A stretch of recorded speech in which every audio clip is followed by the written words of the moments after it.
आज मैं फिर से आप लोगों के लिए हिंदी का एक प्रैक्टिस सेट लेकर आई हूँ। तो चलिए शुरू कर लेते हैं। सबसे पहला प्रश्न पूछा गया है, बिहारी रत्नाकर के रचयिता कौन है? ऑप्शन दिया गया है बिहारी जगन्नाथ दास रत्नाकर, पद्म सिंह शर्मा और लाला भगवान देन। तो इसमें से सही ऑप्शन होगा जगन्नाथ दास रत्नाकर।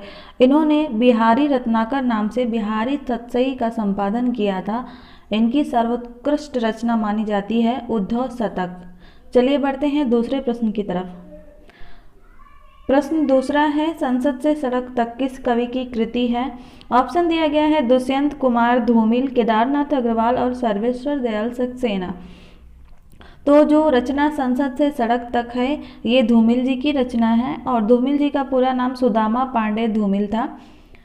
आगे देखते हैं, इनमें से ज्ञानपीठ पुरस्कार से सम्मानित कृति कौन सी नहीं है पूछा गया है, जिसमें ऑप्शन दिया गया है उर्वशी, चिदम्बरा, कामायनी और यामा। उर्वशी के लिए 1972 में रामधारी सिंह दिनकर को ज्ञानपीठ पुरस्कार मिला था। साथ ही साथ सुमित्रा नंदन पंत को चिदम्बरा के लिए 1968 में ज्ञानपीठ पुरस्कार मिला था और महादेवी वर्मा जी को 1982 में यामा के लिए ज्ञानपीठ पुरस्कार मिला था। तो कामायनी जो है इसका सही ऑप्शन होगा। आगे देखते हैं, पूछा गया है कामायनी में कितने सर्ग हैं? 10, 12, 18 और 15। तो कामायनी में 15 सर्ग हैं जिनके नाम मैं बोल देती हूँ। आगे देखते हैं, इनमें से ज्ञानपीठ पुरस्कार से सम्मानित कृति कौन सी नहीं है पूछा गया है, जिसमें ऑप्शन दिया गया है उर्वशी, चिदम्बरा, कामायनी और यामा। उर्वशी के लिए 1972 में रामधारी सिंह दिनकर को ज्ञानपीठ पुरस्कार मिला था। साथ ही साथ सुमित्रा नंदन पंत को चिदम्बरा के लिए 1968 में ज्ञानपीठ पुरस्कार मिला था और महादेवी वर्मा जी को 1982 में यामा के लिए ज्ञानपीठ पुरस्कार मिला था। तो कामायनी जो है इसका सही ऑप्शन होगा। आगे देखते हैं, पूछा गया है कामायनी में कितने सर्ग हैं? 10, 12, 18 और 15। तो कामायनी में 15 सर्ग हैं जिनके नाम मैं बोल देती हूँ। वो है चिंता, आशा, श्रद्धा, काम, वासना, लज्जा, कर्म, ईर्ष्या, इड़ा यानी तर्क बुद्धि, स्वप्न, संघर्ष, निर्वेद, त्याग, दर्शन, रहस्य, आनंद सूत्र। आगे देखते हैं अगला प्रश्न। पूछा गया इनमें से कौन सा भाव जो है वो संचारी भाव का नहीं है? ठीक है, तो भय जो है वो संचारी भाव नहीं कहा जाता है, वो अस्थाई भाव है भय। बाकी चिंता, व्याधि और अपस्मार जो है संचारी भाव कहे जाते हैं। अगला प्रश्न देखते हैं, क्रोध किस रस का स्थायी भाव है? तो क्रोध जो है रौद्र रस का स्थायी भाव होता है। अगला प्रश्न है, इनमें से कौन सी कृति महाकाव्य नहीं है? रामचंद्रिका महाकाव्य है, कामायनी महाकाव्य है, रामचरितमानस भी महाकाव्य है, लेकिन उर्वशी जो है एक काव्य नाटक है। आगे देखते हैं, सही वर्तनी वाला शब्द हमें छांटना है। तो इसमें से ऑप्शन सी ऊ, छोटा ऊ है और डबल ज आधा रहेगा, व ल उज्ज्वल। ऑप्शन सी इसका सही होगा। आते हैं 109 यानी 9वें प्रश्न पे, किस शब्द की वर्तनी यहाँ पर सही है ये पूछा गया है। तो ऑप्शन बी उपर्युक्त जो है सही शब्द कहा जाता है।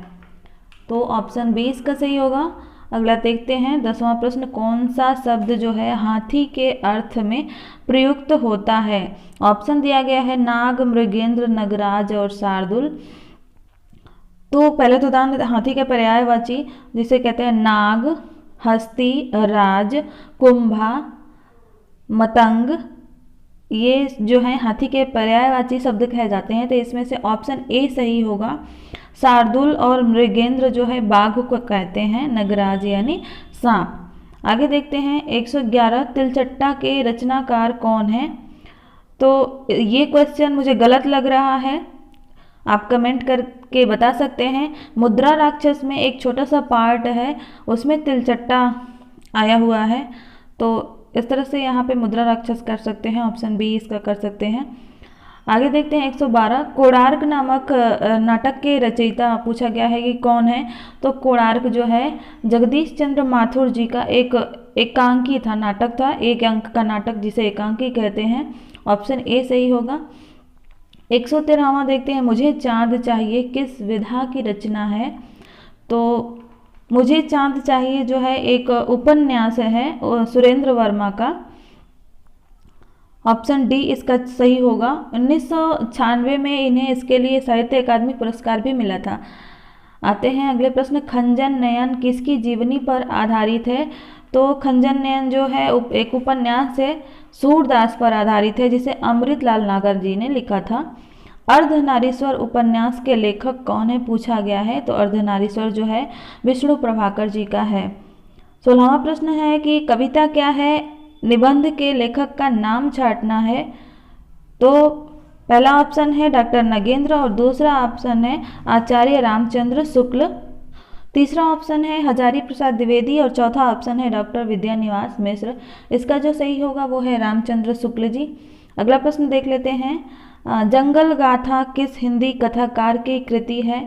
तो जंगल गाथा जो है नमिता सिंह की कृति है। अगला प्रश्न देखते हैं, चल खुसरो घर आपने किसकी रचना है? तो ये जो है मिथिलेश्वर जी की रचना है। 119 यानी 19 प्रश्न संख्या, समांतर कहानी के प्रवर्तक कौन है पूछा गया है। तो समांतर कहानी के जो प्रवर्तक कहे जाते हैं वो कमलेश्वर जी कहे जाते हैं। 1972 से इन्होंने समांतर कहानी के लिए आंदोलन करना शुरू किया था। आगे देखते हैं 20वां प्रश्न, कौन सा उपन्यास हजारी प्रसाद द्विवेदी जी का है? तो हजारी प्रसाद द्विवेदी जी ने लिखा था चारुचंद्र लेख। ऑप्शन बी सही होगा। राग दरबारी जो है श्रीलाल शुक्ल जी का उपन्यास है और बंद अंधेरे कमरे में जो है मोहन राकेश की रचना है। गुनाहों का देवता जो है धर्मवीर भारती की रचना है। 121वां प्रश्न, कादम्बरी के रचयिता कौन है? सभी लोग जानते हैं बाणभट्ट जी ने कादम्बरी लिखा था। काफ़ी इजी प्रश्न है। 22वां प्रश्न है, इनमें से आंचलिक उपन्यासकार कौन है? तो ऑप्शन इसका बी सही होगा, फणीश्वर नाथ रेणु जिन्होंने मैना आंचल लिखा था। 123वां प्रश्न है, काशी का 80 नामक उपन्यास के लेखक कौन है? तो काशी का 80 जो है काशीनाथ सिंह ने 2004 में लिखा था और इस उपन्यास पर एक फिल्म भी बनी है जिसका नाम है मोहल्ला 80, जिसमें सनी देओल ने भी काम किया है। आते हैं 124वें प्रश्न पर, जयशंकर प्रसाद की अंतिम कृति कौन सी है पूछा गया। जयशंकर प्रसाद का जो अंतिम नाटक है वो कौन सा है? तो वो है ध्रुव स्वामिनी, जिसका प्रकाशन 1933 ईस्वी में हुआ था। पीछे के वीडियोज़ में लास्ट क्वेश्चन को मैं आप लोगों के लिए छोड़ती हूँ, लेकिन